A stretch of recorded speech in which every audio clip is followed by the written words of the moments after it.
est écrit que les patriarches comme Abraham, Isaac et Yaakov pratiquaient toute la Torah. Comment cela est-il possible alors que la Torah n'avait pas encore été offerte par Hachem à l'époque? Donc effectivement, la Torah a été donnée en l'an 2448 depuis la création. Abraham Avinu est né en 1948, donc 500 ans avant.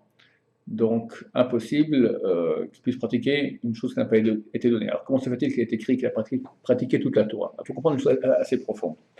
C'est-à-dire que la Torah contient 613 mitzvot, 613 lois.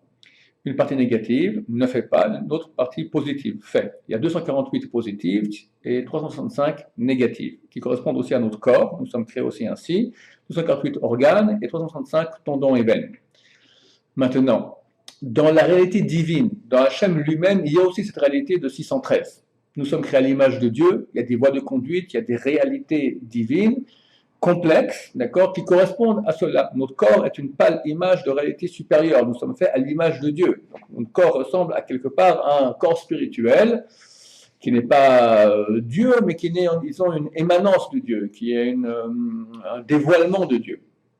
Maintenant, lorsque nous sommes au paradis, nous, enfin, le premier homme, là-bas aussi, le premier homme veut pratiquer la Torah. Dieu l'a dit, voici le jardin d'Éden, tu vas le garder et t'en occuper. Garder, on dit, les sages d'Israël, c'était pratiquer les lois négatives, les 365 lois négatives, ne pas, et s'en occuper, c'est les lois positives.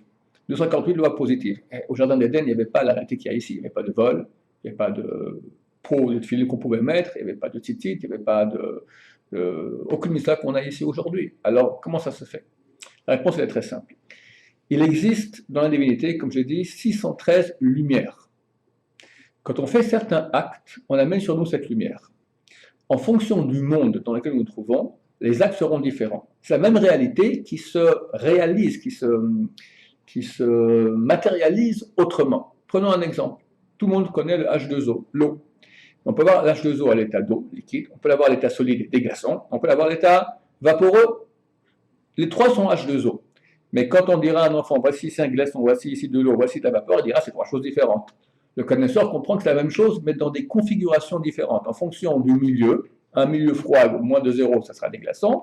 Un milieu de 0 à 100 degrés, ça sera de l'eau. Plus de 100 degrés, ça va s'ébouillanter, ça devient de la vapeur. Donc, en fonction du monde dans lequel se trouve H2O, alors il aura une autre apparence. Idem les 613 mitzvot de Dieu. C'est comme si vous voulez les molécules H2O. Dans le monde du paradis, elles se réalisaient d'une certaine façon.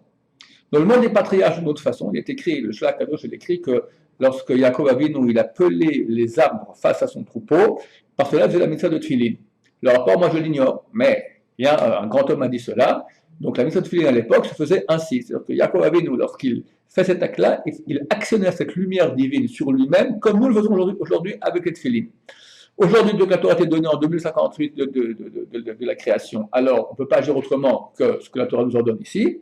Mais bientôt viendra Mashiach, et de nouveau, on va aussi agir peut-être différemment. Il y a plusieurs périodes dans le Mashiach. Au bout d'un moment, on va arriver dans une autre réalité où il n'y aura plus de mal. On va continuer à pratiquer les 113 mitzvot. Aucune mitzvah ne peut disparaître parce qu'elles sont toutes des réalités divines de lumière.